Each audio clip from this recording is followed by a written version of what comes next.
شروع اللہ کا نام لے کر جو بڑا مہربان نہایت رحم والا ہے۔ کیا آپ نے کبھی سوچا ہے وہ نکاح جسے نبی کریم صلی اللہ علیہ وآلہ وسلم نے چند لمحوں میں آسان بنا دیا، وہی نکاح آج مہینوں کی تیاری اور لاکھوں کے خرچ کے بغیر کیوں ممکن نہیں؟ یہ مہندی، یہ بارات، یہ فضول رسومات، یہ سب کہاں سے آئے؟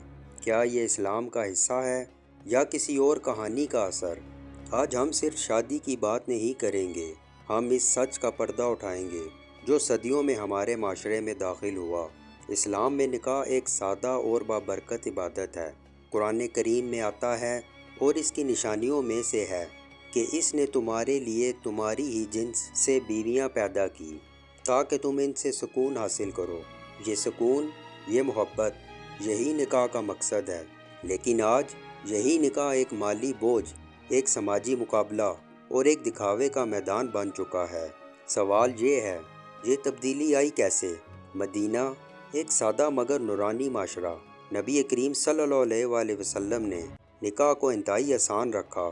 صحیح بخاری کی روایت کے مطابق ایک شخص نے نکاح کیا اور مہر کے طور پر صرف قرآن کی چند صورتیں سکھانے کا وعدہ کیا۔ اسی طرح حضرت عبد الرحمن بن عوف رضی اللہ تعالیٰ عنہ کی شادی پر نبی کریم صلی اللہ علیہ وآلہ وسلم نے فرمایا، ولیمہ کرو، اگرچہ ایک بکری ہی کیوں نہ ہو۔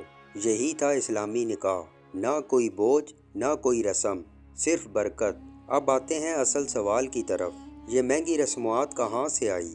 تاریخ ہمیں بتاتی ہے، برِ صغیر ہندوستان، پاکستان، بنگلہ دیش میں اسلام کے آنے سے پہلے ہندو معاشرے میں شادی کی ایک بڑی سماجی تقریب ہوتی تھی۔ جہیز، کئی دنوں کی رسومات، مہندی، گانے بجانے، یہ سب وہاں کی ثقافت کا حصہ تھے۔ جب مسلمان اس خطے میں آئے تو آہستہ آہستہ کچھ غیر اسلامی رسومات بھی مسلمانوں میں شامل ہونے لگے۔ تاریخ طبری اور دیگر تاریخی کتب کے عمومی مطالبے سے یہ معلوم ہوتا ہے کہ مختلف قوموں کی رسم و رواج اکثر وقت کے ساتھ ایک دوسرے میں شامل ہو جاتے ہیں۔ یہی ہوا ہمارے ساتھ بھی۔ ہم نے دین کو چھوڑ کر ثقافت کو اپنانا شروع کر دیا۔ پھر آیا برطانوی دور، جہاں امیروں اور نوابوں میں دکھاوے کا رجحان بڑھا۔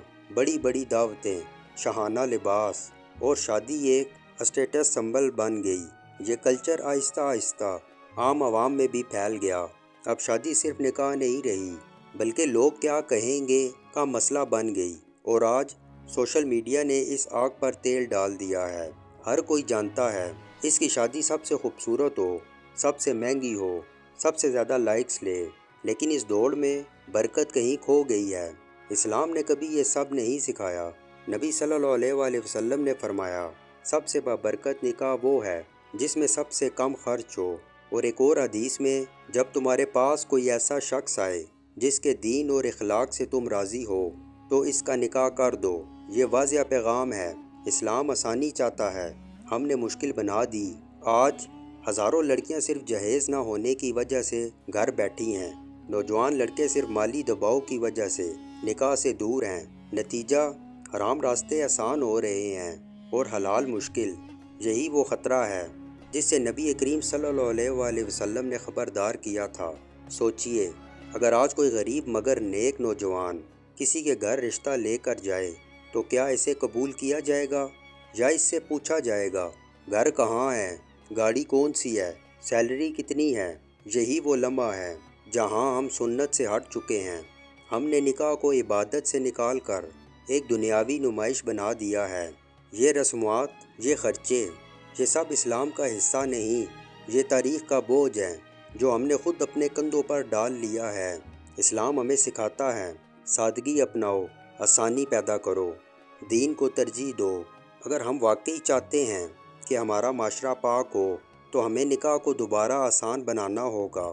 یاد رکھیں، نبی صلی اللہ علیہ وآلہ وسلم کا طریقہ ہی کامیابی کا راستہ ہے۔ جب ہم سنت کی طرف لوٹیں گے تو نہ صرف شادیاں آسان ہوں گی بلکہ برکت بھی واپس آ جائے گی۔ یہ صرف ایک کہانی نہیں، ایک آئینہ ہے جس میں ہمیں اپنا چہرہ دیکھنا ہے اور فیصلہ کرنا ہے، کیا ہم رسموں کے پیچھے چلیں گے یا رسول اللہ صلی اللہ علیہ وآلہ وسلم کے راستے پر۔